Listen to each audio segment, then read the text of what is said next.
नमस्कार। भृगु लिनियज के स्टूडियो से मैं राजीव भार्गव आपका बहुत स्वागत करता हूँ। पिछले पॉडकास्ट में हम जानी मानी साइकोलॉजिस्ट डॉक्टर कृति भार्गव से चर्चा कर रहे हैं। हम सवाल पूछते जा रहे थे और वो एक बहुत ही अनुभव और प्रतिभाशाली मनोवैज्ञानिक जो कि वो हैं कि भांति हर सवाल का उत्तर बहुत ही सहजता से दे रही है। उनके जवाबों से मंत्रमुग्ध होकर हमें समय का ध्यान ही नहीं रहा और पॉडकास्ट बहुत लंबा हो गया, पर प्रश्न महत्वपूर्ण थे कि हमने इसे 2 भागों में ब्रॉडकास्ट करने का निश्चय। तो आइए देखते हैं डॉक्टर कृति भार्गव जी के साथ पॉडकास्ट का भाग 2। यदि आपका मरीज इलाज से ही मना कर दे तो आप उसे कैसे कन्विंस करेंगे? काफी बार ऐसा होता है कि पहले सेशन के बाद पेशेंट या क्लाइंट को लगता है कि सारी प्रॉब्लम सॉल्व हो गई है, सॉल्यूशंस मिल गए हैं, अब आगे इसको कैरी करने का या जारी रखने का क्या फायदा है। तो पहले मेरी कोशिश यही होती है कि मैं उनका स्टेट ऑफ माइंड जानूं कि ऐसा वो क्यों कह रहे हैं, उन्हें ऐसा क्यों लगता है कि प्रॉब्लम सॉल्व हो गई है और अब कंटिन्यू करने का कोई पॉइंट नहीं है, या वो मना कर रहे हैं, रेजिस्टेंस किस वजह से है।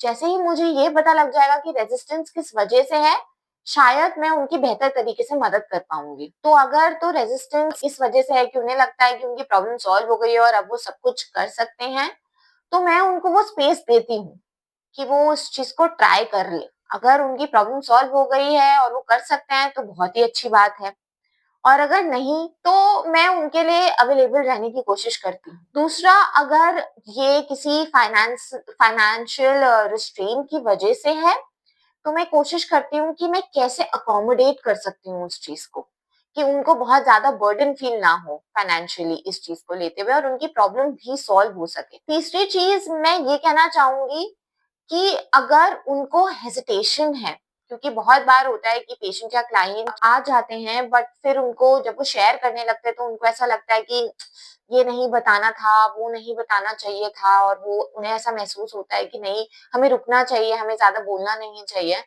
तो मैं उनको और ज्यादा कंफर्टेबल करने की कोशिश करती हूँ, उनको ये यकीन दिलाने की कोशिश करती हूँ कि पहली चीज, आप जो भी यहाँ बोल रहे हैं वो आपके और मेरे बीच में रहेगा, अनलेस एंड अनटिल आप इसको किसी को नहीं बताना चाहें। और दूसरी चीज, मैं उनको इतना कंफर्टेबल करने की कोशिश करती हूँ कि वो मुझ पे रिलाई कर सकें, थोड़ा बहुत विश्वास बनाना शुरू कर सकें कि जो भी है, ये एक इंसान है जो मुझे मदद कर सकती हैं मेरी प्रॉब्लम्स का सलूशन ढूंढने में। रेजिस्टेंस किस तरीके की है उसको समझ जाने के बाद ही हम ये फिगर आउट कर सकते हैं कि कैसे उसका सलूशन निकाला जाए। साइकोलॉजिस्ट और साइकेट्रिस्ट, इन 2 शब्दों में ज्यादातर लोग कंफ्यूज हो जाते हैं। क्या फर्क है दोनों में? दोनों मानसिक बीमारियों के बारे में बात करते हैं, इलाज करते हैं। साइकोलॉजिस्ट, जिनको हम मनोवैज्ञानिक कहते हैं हिंदी में, वो मेजरली काउंसलिंग और थेरेपी से डील करते हैं, मेंटल इलनेस का थेरेपी, जैसे कि सीबीटी, साइको डायनेमिक थेरेपी, और ये सारी थेरेपी से डील करते हैं वो। जहां तक कि उनकी पढ़ाई में MA, MPhil, PhD in psychology होता है। और अगर हम साइकेट्रिस्ट की बात करें तो साइकेट्रिस्ट भी मेंटल इलनेस से ही डील करते हैं, पर उनकी मेजर जो डीलिंग होती है वो दवाइयों के द्वारा करी जाती हैं। एक मनोवैज्ञानिक आपको काफी हद तक दवाइयां नहीं देंगे या नहीं ऑफर करेंगे, और वो थेरेपी और काउंसलिंग बातचीत से ही आपकी प्रॉब्लम और आपकी जो भी आपका डिसऑर्डर है, या जो भी आप जिस भी इशू से आप डील कर रहे हैं उसको सॉल्व करने की कोशिश करेंगे। और साइकेट्रिस्ट सबसे मेजरली आपको दवाइयां प्रिस्क्राइब करेंगे। वो थेरेपी भी दे सकते हैं अगर वो ट्रेन्ड है उसमें, पर जो मेजर डिफरेंस है इन दोनों के बीच में वो यही रहेगा कि एक साइकोलॉजिस्ट आपको थेरेपी और काउंसलिंग से मदद करने की कोशिश करेंगे, और एक जो साइकियाट्रिस्ट हैं वो आपको दवाइयों के थ्रू हेल्प करने की कोशिश करेंगे। पेशेंट कैसे डिसाइड करे कि उसको साइकोलॉजिस्ट के पास जाना है या साइकेट्रिस्ट के पास जाना है? पेशेंट ऐसे डिसाइड कर सकते हैं कि वो पहले एक साइकोलॉजिस्ट को रेफर कर सकते हैं, जो उनका डायग्नोसिस बनाकर देंगे। आप मल्टीपल सेशंस, मेजरली 3 और 4, depending on the psychologist and depending on how grave problem is, उसके बेसिस पे जब डायग्नोसिस हो जाएगा, उसके बेसिस पे साइकोलॉजिस्ट ही रेफर कर सकते हैं कि वो एक साइकियाट्रिस्ट के पास किस स्टेज पर या किस तरीके से उनको इन्वॉल्व करेंगे। यूजुअली एक साइकोलॉजिस्ट और एक साइकियाट्रिस्ट एक एज अ टीम काम करते हैं, जिसमें जो एक केस होता है उसको वो दोनों अपने-अपनी तरीके से डील करने की कोशिश करते हैं, रिज़ॉल्व करने की कोशिश करते हैं जो भी प्रॉब्लम है। क्योंकि जो काउंसलिंग का पार्ट है, जो थेरेपी का पार्ट है, वो एक साइकोलॉजिस्ट बेहतर तरीके से प्रोवाइड कर सकते हैं और जो मेडिकेशन का पार्ट है, वो एक साइकियाट्रिस्ट प्रोवाइड कर सकते हैं। काफ़ी डिसऑर्डर्स हैं जैसे chronic depression, schizophrenia, major panic and anxiety attacks जिसमें हमें मेडिकेशन की भी ज़रूरत पड़ती है कभी-कभार और थेरेपी की भी ज़रूरत पड़ती है। तो साइकोलॉजिस्ट और साइकियाट्रिस्ट दोनों मिल के काम करते हैं। पर अगर कोई बहुत नया है इस फील्ड में या वो ये जानना चाहते हैं कि वो कैसे रेफर करें, तो वो एक साइकोलॉजिस्ट को कांटेक्ट कर सकते हैं पहले, अपना डायग्नोसिस और सारी प्रॉब्लम डिस्कस कर सकते हैं और उसके बेसिस पे साइकोलॉजिस्ट ही उन्हें रेफर कर सकते हैं एक साइकियाट्रिस्ट के पास या एज अ टीम वो काम कर सकते हैं। आपने बड़ी-बड़ी यूनिवर्सिटीज में पढ़ा है। आज भी आप क्राइस्ट यूनिवर्सिटी बैंगलोर में असिस्टेंट प्रोफेसर के पद पर कार्यरत। क्या फ़र्क है पढ़ाने में और काउंसलिंग में? एज अ असिस्टेंट प्रोफेसर इस समय क्राइस्ट यूनिवर्सिटी यशवंतपुर बैंगलोर में साइकोलॉजी डिपार्टमेंट में पढ़ा रही हूँ और मुझे बहुत ही ज़्यादा अच्छा लगता है क्योंकि ये वही एज ग्रुप है जिनके साथ मैं एज अ काउंसलर भी डील करती हूँ। क्योंकि मैं पार्ट हूँ साइकोलॉजी डिपार्टमेंट का, तो काउंसलिंग मेरी वहाँ भी ऑनगोइंग ही है। वो मेरे पेशेंट नहीं है, मैं उनकी थेरेपिस्ट नहीं हूँ, बट क्योंकि हम एक साइकोलॉजी डिपार्टमेंट से हैं, तो ये कंसर्न है कि ये डिपार्टमेंट सबसे ज़्यादा कोशिश करेगा कि एनवायरनमेंट और बच्चों का मेंटल हेल्थ प्रायोरिटी पे रखा जाए। तो जो मेजर फ़र्क है टीचिंग और काउंसलिंग में मेरे लिए वो ये होगा कि टीचिंग में I have to mentor kids, मुझे उन्हें गाइड करना है अनलेस एंड अनटिल उनके पास कोई ऐसा इशू है जो एज अ साइकोलॉजिस्ट डील करना है। तो उसके लिए हमारी यूनिवर्सिटी में एक अलग से साइकोलॉजी का साइकोलॉजिस्ट का मेंटल हेल्थ का सेल है जहां हम उन्हें रेफर करते हैं। पर अगर मुझे गाइड करना और मेंटर करना है तो एज अ टीचर मैं वो करती हूँ। पर एज अ काउंसलिंग सेटिंग मेरा काम ये है कि जो भी मेरे पास पेशेंट या क्लाइंट आ रहे हैं, मैं उनको उनके सॉल्यूशन तक, उनकी प्रॉब्लम के सॉल्यूशन तक उनको लेकर जाऊँ। तो ये दोनों बहुत ही डिफरेंट प्रोफेशंस हैं मेरे लिए और पूरी कोशिश कर रही हूँ कि मैं इसमें बैलेंस क्रिएट कर सकूँ। आपका सबसे ज़्यादा इंटरेस्ट किसमें है? टीचिंग में या काउंसलिंग? हुँ, हुँ। ये काफ़ी मुश्किल सवाल है। टीचिंग मेरा प्रोफेशन है। मुझे बहुत पसंद है ये करना क्योंकि मैं बहुत ज़्यादा सोशली एक्टिव हूँ और बच्चों के बीच में रहना, उनके पोटेंशियल को उभारना, कोशिश करना कि वो अपना बेस्ट दे सकें, उनको समझना, उनकी प्रॉब्लम्स के साथ उनको इस कैपेबल बनाना कि वो डील कर सकें, ये मुझे बहुत पसंद है। तो एज़ अ टीचर मुझे वो करने को का मौका मिलता है on a larger scale. As a counsellor ये मेरा पैशन रहा है। तो मैं अपने आप को बहुत ज़्यादा लकी कहूँगी इस मामले में कि मुझे मेरा पैशन किसी न किसी हद तक एज़ अ प्रोफ़ेशन भी करने को मिल रहा है। तो मुझे दोनों इक्वली बहुत पसंद हैं क्योंकि मुझे दोनों में ही टीचिंग में भी मुझे एज़ अ काउंसलर काम करने का मौका मिलता है और एज़ अ काउंसलर मुझे टीचर बनने का भी मौका मिलता है। तो ये मेरे लिए बहुत ओवरलैपिंग होने के फ़ायदे हो जाते हैं। आपके पास कनाडा का पीआर है जो बहुत मुश्किल से मिलता है। फिर भी आप भारत में रह रही हैं। कारण? मैं सिर्फ यही कहना चाहूँगी इसके लिए कि मुझे भारत, इंडिया बहुत ज़्यादा पसंद है। मुझे ऐसा लगता है कि जब मैंने यहाँ सारी पढ़ाई करी है और यहीं से मुझे सब कुछ मिला है, तो पहले मैं अपने देश को क्यों नहीं कुछ वापस करूँ। यहाँ ज़्यादा ज़रूरत है अपने यूथ को मेंटली फिट, मेंटली स्ट्रॉन्ग बनाने की। तो मेरी कोशिश यही है कि मैं पहले अपने देश में कंट्रीब्यूट कर सकूँ और फिर देखूँ कि मैं बाहर क्या कॉन्ट्रिब्यूशंस बना सकती हूँ।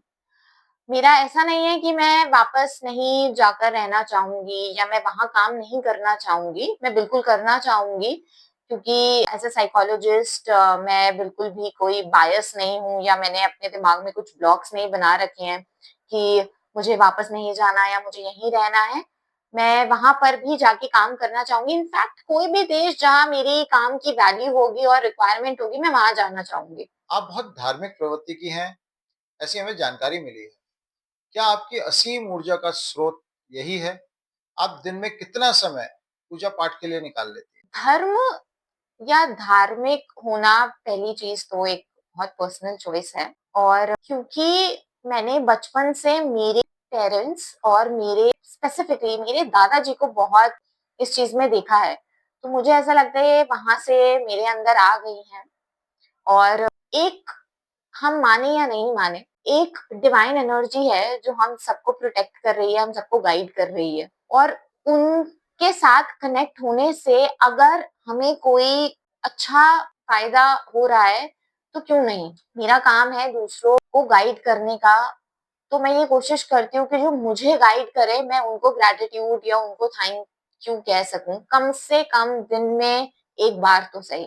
मैं कोशिश करती हूँ कि दिन में मैं 1 घंटा भगवान के और अपने लिए निकाल सकूं, जहां मुझे ये मौका मिल सके कि मैं उनको थैंक यू कह सकूं, उनको अपने दिन के बारे में बता सकूं, और सिर्फ ये बता सकूं कि उन्होंने मुझे जिस चीज के लिए चुना है वो मैं चीज कर पा रही हूँ। भगवान के साथ कनेक्ट होने से, ये मेरा पर्सनल ओपिनियन है, भगवान के साथ कनेक्ट होने से मैंने देखा है कि मुझ में कितने पॉजिटिव चेंजेस आए हैं, और मैं कोशिश करती हूँ कि मैं ये चीज कंटिन्यू रखूं। मैं ये नहीं कहूंगी कि मैं बहुत ज्यादा मंदिर जा पाती हूँ या मैं बहुत ज्यादा अलग अलग 4 धाम की यात्रा कर पाती हूँ, पर मैं कोशिश ये करती हूँ कि दिन में मैं 1 घंटा उस एनर्जी के लिए निकाल सकूं जो मुझे, आपको, हम सबको, पूरे देश को, पूरी दुनिया को चला रही है। तो इस कोशिश में मुझे ऐसा लगता है कि भगवान भी मेरा साथ देते हैं और मैं वो चीज कर पाती हूँ। आपको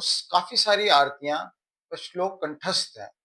अपनी पसंद का कोई श्लोक आप हमें सुनाना चाहेंगे? अम, एक श्लोक जो मुझे बहुत ज्यादा ऐसा लगता है कि वो बहुत ज्यादा एनर्जी देता है और बहुत ज्यादा डिवाइन है, बहुत मेरे लिए बहुत ज्यादा डिवाइन है, मैं वो आपके साथ शेयर करना चाहूंगी।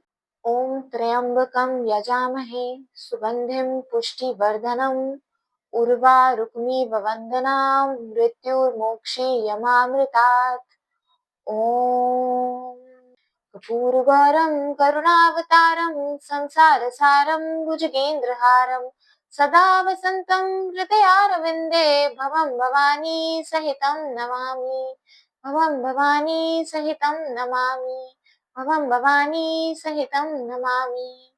ओम। आपका एक भाई भी है जो 3 साल से कनाडा में कार्यरत है। अभी अभी रक्षाबंधन गई है। क्या आप उसको मिस करती हैं? हाँ, बहुत बहुत ज़्यादा मिस करती हूँ, और वो बहुत दूर है, और मैं पिछले साल गई भी थी वहाँ, रहकर आई थी अपने भाई के साथ।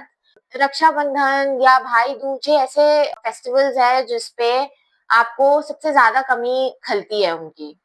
मुझे जनरली नहीं पता था बचपन में कि बड़े होने का मतलब होगा कि हम दोनों को अलग अलग रहना पड़ेगा, अलग अलग जिंदगी व्यतीत करनी पड़ेगी।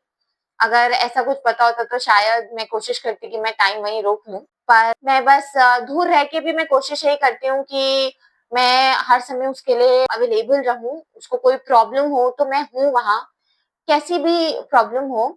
और रक्षाबंधन और भाई दूज जैसे फेस्टिवल्स पे बस ऐसा लगता है कि अगर हम एक ही जगह पर होते या एक ही साथ होते तो वो थोड़ा ज्यादा अच्छा लगता।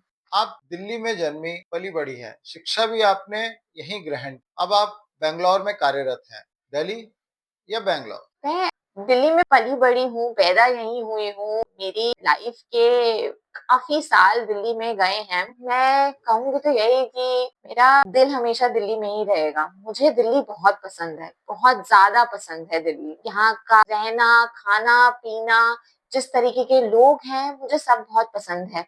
बैंगलोर मुझे काम की वजह से जाना पड़ा है, और वो भी बहुत अच्छा शहर है, मुझे काफी अच्छा लगने लगा है वहाँ रहना। लोग बहुत ज्यादा सिंपल हैं, बहुत ज्यादा सोबर है, डिसेंट है, सिंपल लिविंग है बिल्कुल।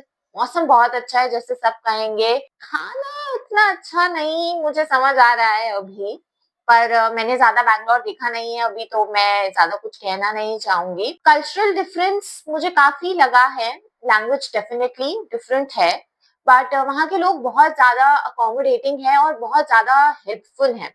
तो आपको कभी भी ऐसा नहीं लगेगा कि आप एक आउटसाइडर हो। आपको हमेशा ऐसा ही लगेगा कि आप एक नई जगह गए हो, जहाँ आप धीरे-धीरे एडजस्ट कर रहे हो और लोग आपकी मदद कर रहे हैं एडजस्ट होने में। तो वो एक चीज़ है। फेस्टिवल्स बहुत डिफरेंट हैं, तो मेरे लिए बेस्ट पार्ट होता है कि मैं नॉर्थ के फेस्टिवल्स भी मना पाती हूँ और मैं साउथ के फेस्टिवल्स भी मना पाती हूँ, और मैं दोनों कल्चर्स का बेस्ट पार्ट ले पाती हूँ इस टाइम पे। साइकोलॉजी में पास्ट लाइफ रिग्रेशन और हिप्नोटिज्म भी आता है, आपने भी सीखा होगा। क्या आप इसको प्रैक्टिस करती हैं? Past life regression or hypnotism is a very different and very difficult course, I would say. ये अलग से सीखना पड़ता है और ये काफी एक्सपीरियंस के बाद आता है। मैंने नहीं सीखा है अभी तक इसको, दो I am planning on learning past life regression, और ये एक सर्टिफिकेट कोर्स है और आपको कंप्लीटली एंड प्रॉपरली सर्टिफाइड होना पड़ता है ये करने के लिए। तो मेरी प्लानिंग है इसको सीखने की, बट मैंने अभी नहीं सीखा, तो मैं अभी प्रैक्टिस नहीं करती इस चीज को। आपके आगे की प्लानिंग क्या है? इंडिया या कनाडा, और for that matter any other country? आपकी पसंदीदा कंट्री कौन सी है? मेरी आगे की प्लानिंग, हम सबने कोविड में देखा है कि कितनी आगे की प्लानिंग कर रही थी और पता नहीं फिर क्या हो गया और क्या से क्या हम करने लग गए। तो मैं बहुत ज्यादा आगे की प्लानिंग करती नहीं हूँ। I believe in live the present day completely and then move ahead. But अभी मैं जहाँ हूँ, मैं जो कर रही हूँ, which is working as an assistant professor in Christ University Bangalore, I am very much enjoying। और क्राइस्ट यूनिवर्सिटी में काम करना मेरा ड्रीम था, स्पेसिफिकली बैंगलोर में, because it is very famous for psychology and I think हम सबको पता है इस चीज के बारे में। तो मैं यहाँ कंटिन्यू करना चाहूंगी for a very longer period of time. और मैं अपनी गिवन एक साइकोलॉजिस्ट के साथ साथ मैं एक रिसर्चर भी हूँ, तो मैं अपनी रिसर्च पर टाइम लगाना चाहूंगी, कुछ प्रोडक्टिव लेकर आना चाहूंगी फॉर द सोसाइटी। तो फिलहाल मेरी प्लानिंग यही है। और about Canada, I like the country, but I haven't given a thought कि मुझे क्या करना है। मैं डेफिनेटली वहां जाकर काम करना चाहूंगी, बट कैसे, किस कैपेसिटी में, वो मुझे फिगर आउट करना है। और मेरी पसंदीदा कंट्री तो definitely India is on the top for now, because जब आप एक बार बाहर जाते हैं तब आपको पता चलता है कि आप जहाँ रह रहे हैं, आप कितनी अच्छी जगह पर रह रहे हैं। और ये इंडिया के लिए 100% ट्रू है। But if given a choice from abroad, तो मैं डेफिनेटली एक्सपीरियंस लेना चाहूंगी of the work culture in Dubai, क्योंकि मुझे ऐसा लगता है काफी मिलता जुलता कल्चर है इंडिया और दुबई का। और मैं एक वर्क एक्सपीरियंस उस कंट्री में भी लेना चाहूंगी और देखना चाहूंगी कि मेजरली क्या डिफरेंस है वहाँ के माइंडसेट और मेंटल इलनेस के स्टेटस में लोगों के, और वो लोग कैसे डील कर रहे हैं और क्या अपडेट्स हैं वहाँ के लिए। क्या आप ऑनलाइन काउंसलिंग भी करती हैं? आपसे कैसे कांटेक्ट किया जा सकता जी हाँ, मैं बिल्कुल ऑनलाइन काउंसलिंग करती हूँ। मेरे काफ़ी सारे patients and clientage is majorly internationally based from Switzerland, Canada, Dubai, US, Netherlands, काफ़ी उस तरफ के लोग हैं विद इंडिया। तो वो मेजरली ऑनलाइन कनेक्ट होते हैं मुझसे। तो मैं ऑनलाइन काउंसलिंग के लिए अवेलेबल होती हूँ। I schedule my sessions according to the timing of their country and of my country, और उस हिसाब से हम चलते हैं। और अगर आप मुझसे कांटेक्ट करना चाहते हैं तो आप भृगु लिनिएज के डिस्क्रिप्शन बॉक्स में एक नंबर दिया गया है, आप वहाँ पे एक मैसेज ड्रॉप कर सकते हैं। और नहीं तो आप भृगु लिनिएज की ईमेल आईडी पर भी एक मेल ड्रॉप कर सकते हैं inquiring about this, and I'm pretty sure we can connect. है? प्रीति जी, आपने बहुत मसरूफ होते हुए भृगु लिनिएज को अपना इतना कीमती समय दिया, उसके लिए आपका बहुत बहुत धन्यवाद। थैंक यू सो मच मुझे इनवाइट करने के लिए, मुझे ये मौका देने के लिए कि मैं यहाँ आकर आप सबसे बात कर सकूं। और ये एक बहुत ही बढ़िया इनिशिएटिव है जहाँ आप लोगों को बुलाकर उनके बारे में लोगों को बता रहे हैं। And I wish you all the luck और आप इस काम में सफल हो। Thank you so much.